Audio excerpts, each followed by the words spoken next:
September 11th today, and I am out here walking in my garden as usual. The sun is about to come up over those trees, and normally it would be back here already on a normal summer day, but the season is winding down, and so these plants here are not getting as much sunlight as they should be getting. So what I'm going to do is I'm going to be going through harvesting because I have things like herbs that I need to harvest right there in that planter. I'm going to harvest that. I'm going to go through my sweet potatoes, check it out. I'm not going to harvest them as yet if they're not ready. I think I can push them a little bit further. And for my tomatoes, I'm going to go ahead and harvest as much as I can. And I'm going to cut back the plants if they still have tomatoes on it that needs to be ripened. So I have my shears in hand. And I also have a little bowl to place my tomatoes in. I mean, after all, it's September.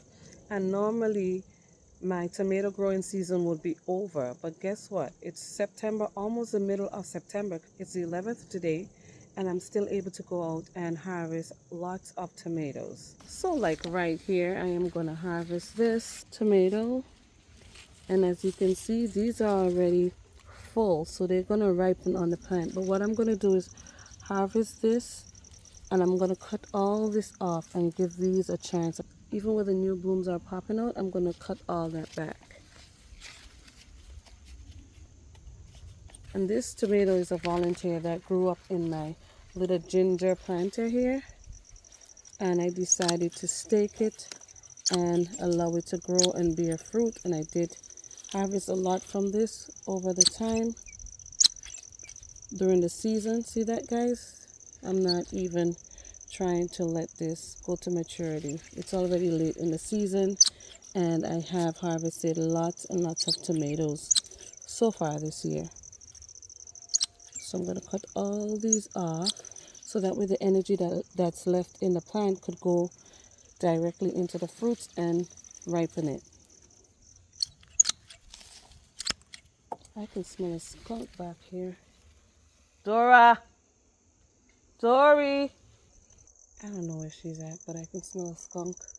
I hope she didn't get skunked again. Dora! Do you not hear me calling you? Come. Dora, come. She's like, I'm not doing nothing. I'm just watching. But I'm going to put her on the deck, close the gate, and get on with my work because I got work to do. And I don't want to run out of time. So now that she's in here secured, I'm going to head back out to the garden, resume harvesting my tomatoes because I got a good amount out here and I got to figure out what I'm going to be doing with it. I may make some preserves because I did already make tomato sauce with a bunch of those that I harvested earlier in the season. So, and these tomatoes are mainly the cherry tomatoes that I have left. I have a few paste tomatoes left, but they are just now starting to ripen. Whatever is left is, now getting a chance to ripen on the plant. And these here are volunteers. The ones that I'm going to be harvesting today, they're all volunteer tomatoes that I didn't plant myself. But guess what? I just left them there so they can grow and I can use them as food.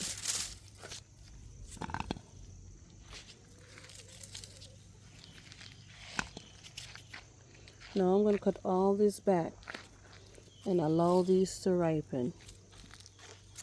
So they're good for something. They're not the best for making sauce and salsa and stuff like that because they are more of the type tomato that has a higher water content. And so this is why I don't plant a lot of them. Well, I actually didn't plant any of these this year because like I said, they are actually volunteers. I should get this one when I go outside. Let's see if I can grab it through here. Oh, I'll probably go around the fence. But from this one tree alone, look how much of a harvest I'm still getting. And it's so late in the season. Look at these dropped off the plant.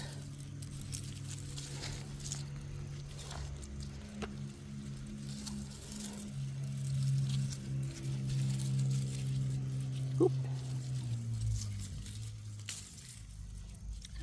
Might as well just grab this one. It's already blushing, so I'm just gonna pull them off.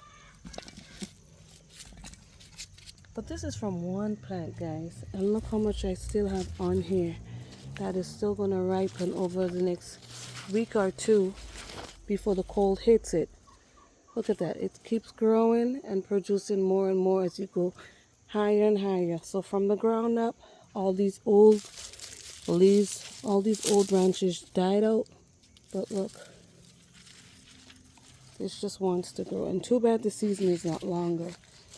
But at the same time, I'll be getting more food than I even need. These are just some tomatillos that are ready to be harvested. So I'm just going to throw that in there. Look at this, just ridiculously growing everywhere. And this is another different variety that was also a volunteer. I'm going to pick these because they're blushing. These ones here are ripe and ready. I'm going to take those off. I'm going to get rid of this entire plant, even though it's a shame here that I have to get rid of that because the season is coming to a close. I need to start cleaning up. And some people may call this wasting food, but it's not. This is all going to go back to the land. It's going to go to my compost. But I have to take the time that I have now to actually clean up my garden and get it ready for the fall. Because no one wants to be out here when it's freezing cold here in my zone 6B, preparing the garden for next season. So this is just how I do it. Look at that beautiful bunch. There's just one that's probably not going to make it.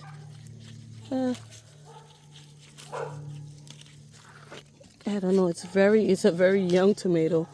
Just one of them in that bunch.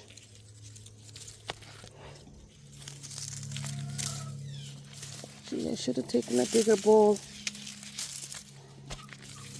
I know this is not going to be big enough.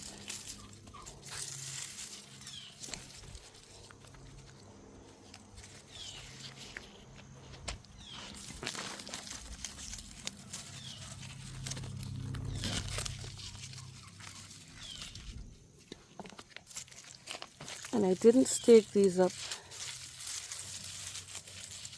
because I just wanted them to do what they do. And like I said, I did not plant them, so they're just doing what's natural.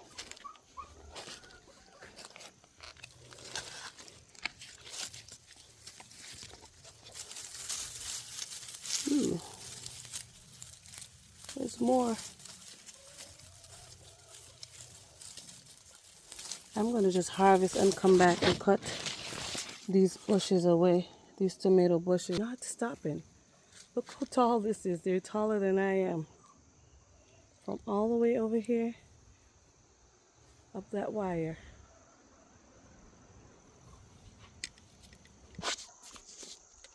Alright, I have a couple more plants that I need to harvest from. And guys, tomatoes here, I call them ornamental. They're spoon tomatoes that I grew last year. There's nothing in them. They're pretty tiny. And they're going to regrow again next year like they did, because these are going to drop to the ground and they're going to sprout up next spring. And that's what went on with this one right here. That's how I ended up with these here. I planted it last year. The seeds dropped and germinated in the spring. And here they are. It's just pretty looking. These habanero peppers, I'm saving them for seeds. And I want them to ripen on the tree. See how big they are? So these are two special ones that I'm going to keep just for the seeds. I've been harvesting a whole lot of peppers from this habanero plant this season, and look how much that's still left on it. And this is a very old, look at the stem. It's a very old habanero pepper plant. This pepper plant is about 4 years old at this point, doing pretty well. Most of my peppers that I overwinter, I get rid of them in like 2 or 3 years, but this one's been hanging out really well. All I do is just remove the top layer of soil right here and add a fresh layer of chicken compost, mix it in with the soil, and then it's good to go. And it does not grow a lot. It doesn't grow tall very much because I cut it back in the fall. So I get rid of all those older branches, and these are all new branches that grow every year. So see this right here? This is an old stem from last year. So all these are this year's branches. And look at the tons of buds that are still on there. And I'll just let it do its thing in the container. I'm going to fertilize it again using my backyard chicken compost that I made from chicken poop and natural materials from my garden, so I can get it ready for going in my warm space when it gets really cold outside. But I'm going to leave all these fruits on it, all the flowers on it, because I'm going to bring it indoors and create that microclimate so that these peppers would become mature, and so I would continue to have an abundance of peppers just from this one plant alone. All right, let's head on over to my final tomato plant that I'm going to be harvesting. This here is another old habanero pepper plant that I have in a 5-gallon bucket. And if you notice here, this one is yellowing quite a bit. And I've noticed that the bigger the container, the better the plant does. So this is pretty much an experiment, but it's still producing lots of peppers. I've been harvesting all season long from it. And if you look on here, you can see all the small peppers, even the pepper buds. This is a goji berry here. The tree is right here, but these are all, get out of here. Oop. There we go. But look at this, guys. Peppers everywhere on this plant. All right, let's continue on. Let's continue. I'm gonna need a bigger container. But this looks like there's nothing much going on here. But if you look in here, look how many tomatoes I have hidden up in there. So much in there. They're just laying on the ground, just everywhere. See that? There's all tomatoes between here that I didn't stake up. And like I said, these were all volunteers. So let me just continue harvesting these tomatoes, and when I'm done, I'll show you my bounty of just volunteer tomatoes that I was able to harvest today.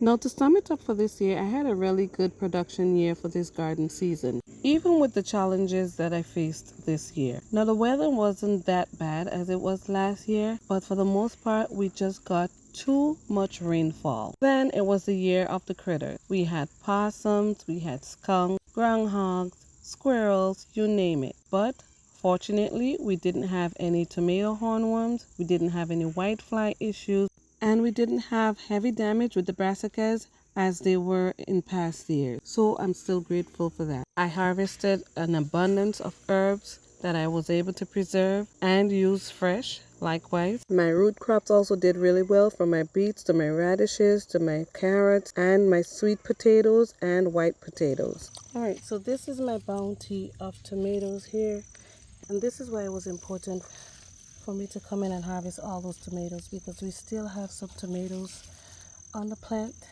tons of it. Look at all these clusters here. All through here, tomatoes. All through here, tomatoes. Like you wouldn't know if you don't come in and take a look. But I still have tons of tomatoes here. This is one plant here. There's another one right there. And there's another one right here with tons of tomatoes everywhere you look. Now, why I plant tomatoes? Tomatoes give food a flavor, and I'm a foodie. as far as cooking food. I enjoy cooking food and feeding my family, and as a gardener I feel like you should be cooking your food whenever you produce, especially this amount of food in your garden. Not just tomatoes, but all different type of foods, all different varieties of food. And I do plant determinate as well as indeterminate tomatoes. And the reason for this is the determinate tomatoes, they are more like the paste tomatoes where you make your sauces, like your Amish paste, your Roma tomatoes, your San Marzano tomato, and tomatoes with a lower water content. I also enjoy growing indeterminate tomatoes like the beef steak. My favorite tomatoes to grow, to eat fresh or to make fresh salsa with, is the Dad Sunset, which is a yellow tomato, a large yellow tomato, a medium to large yellow tomato, and the pineapple tomato, which has a reddish, orange, yellowish. It's a really vibrant, summery color, and those are two of my favorite tomatoes that I grow, I would say almost every year, or if not every year. But for the most part, I grow most abundantly the tomatoes that I can make sauce with or preserve, because they produce a lot within a shorter time period. My tomatoes popped in late, and that's pretty much, I think, the reason why they're still going. But as far as production this year, I have more tomatoes than I would ever need, and I have to actually find things to do with the tomatoes that I grew in my garden this year, whether I deliberately planted it or whether they were the volunteers that popped up in my garden in the springtime. This is all for now. This is one of my last tomato harvests, and as you can see, there's more to harvest in a couple weeks or so, and I hope to get that done before the cold slips in and finish them off. This is all for now. I hope you enjoyed this video, and as always, thank you for watching, and I'll see you again next time right here on Fifi's Urban Homestead and Lifestyle.